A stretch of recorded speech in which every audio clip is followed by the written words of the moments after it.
Já de volta com Semana Terra Viva e com a história de Ilhabela, o Ministério Público pede à Polícia Civil a abertura de um inquérito sobre um suposto crime ambiental. Um morador fechou parte do acesso a uma praia com um muro. Os pescadores reclamam dessa situação. Na Praia do Sérgio, em Ilhabela, há 1 ano e meio, o muro de pedras mudou a paisagem. O paredão, erguido pelo dono desta propriedade na encosta e também na areia, revoltou os moradores do bairro Portinho. Segundo eles, a construção transformou a área pública em particular. É um absurdo. O cara meteu umas estacas dessa aí de pedra. Olha o acesso. O acesso já é estreito. O cara fecha aí acaba a praia. Não é verdade?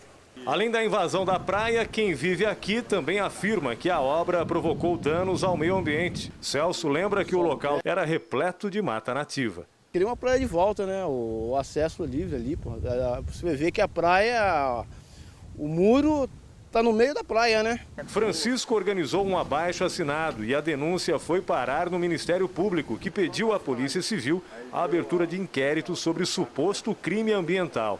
O delegado diz que, segundo a Constituição, a ocupação é irregular. É o que determina a Constituição Federal. A praia é bem da União, acesso livre ao público. Então ali está irregular mesmo. Está irregular, nós dependemos, a polícia depende nos crimes ambientais de laudos técnicos. Esses laudos são emitidos por outros órgãos. Então, para o bom caminhar da investigação, esses laudos estão sendo encaminhados, elaborados por outros órgãos e assim serão encartados para a finalização do inquérito. A Polícia Civil já enviou 3 ofícios à Prefeitura solicitando a remoção das pedras.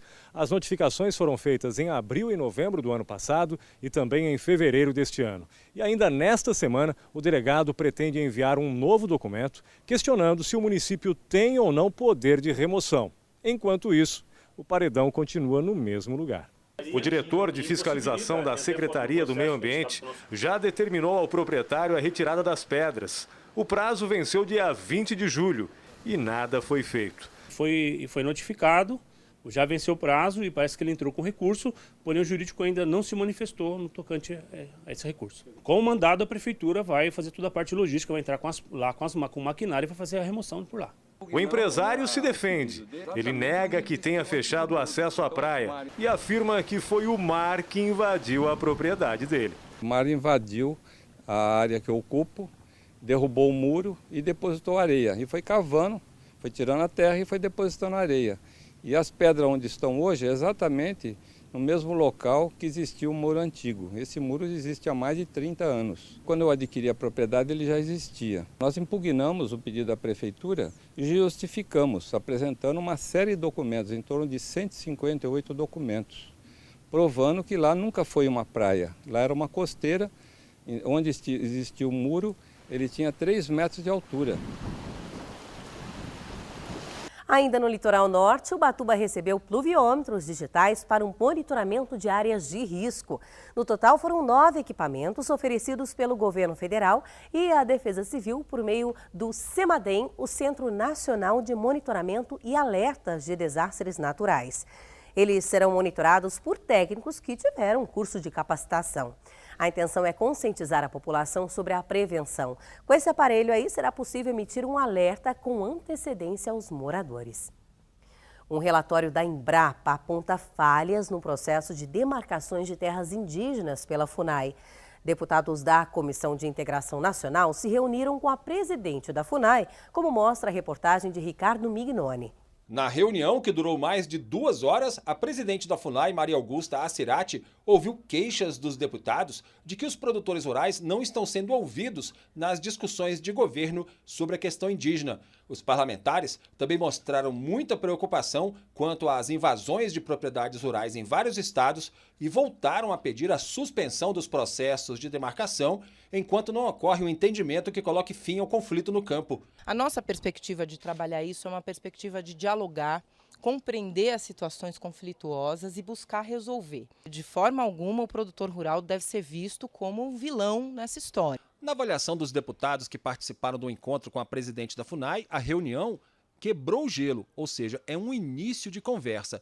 Mas, na opinião dos parlamentares, ainda falta muito trabalho para resolver a questão indígena no Brasil. A posição da presidenta é uma posição diferente, ela muda uma relação e nos deixa claro a certeza, inclusive, de uma desorganização no órgão, que é o que vínhamos denunciando. E aconteceu em São Paulo a Tecnocarne, uma feira de tecnologia para a indústria da carne. Os expositores apresentaram novidades curiosas, entre elas uma máquina que identifica impurezas no produto. Com a abertura de novos mercados para o setor de proteína animal, também aumentam as exigências dos compradores. Há importadores, por exemplo, que só compram carne sem osso. E para atender esse mercado de forma eficaz, esse equipamento faz inspeção por raio-x e detecta diversas impurezas. Esse sistema ele identifica contaminantes. Ele pode identificar contaminantes metálicos, vidros, pedras. E nos frigoríficos ele é muito requisitado principalmente para a detecção de ossos. Um exemplo é o Japão, né? O Japão é um mercado que exige que os produtos comercializados, seja através do Brasil ou de outros países, sejam isentos de ossos, né? Outra novidade nesta feira de tecnologia para a indústria da carne é essa máquina que faz embalagens tanto a vácuo quanto com atmosfera modificada com conceito sustentável. A propósito das nossas máquinas e essa forma de embalagem que estamos produzindo na máquina, seja com vácuo ou com atmosfera modificada, principalmente aumenta a vida de prateleira, ou seja, não se perde mais produto na distribuição dentro do supermercado ou até o cliente final. A tecnologia é essencial para avanços no setor de carnes, mas para que o segmento consiga se tornar mais competitivo, é importante que haja investimento do governo. Não apenas para o setor avícola, mas para as proteínas animais como um todo, é indispensável a inovação tecnológica. É evidente que é preciso um plano, um projeto de governo, como foi o Plano Safra, Inovar Agro, que atenda todas as faixas para exatamente contemplar a mudança. Um incêndio atingiu a área do Banhado, um cartão postal de São José dos Campos, nesta semana. Veja as imagens. A fumaça causada pelas chamas cobriu toda a paisagem do Banhado. O fogo atingiu cerca de 25 mil metros quadrados do terreno. 5 viaturas do Corpo de Bombeiros foram necessárias para conter as chamas. As causas são desconhecidas e serão investigadas. Equipes da Defesa Civil e do Corpo de Bombeiros foram mobilizadas no combate às chamas. A Prefeitura informou que o fogo foi controlado após cerca de 5 horas. Não está descartada a suspeita de que o incêndio seja criminoso.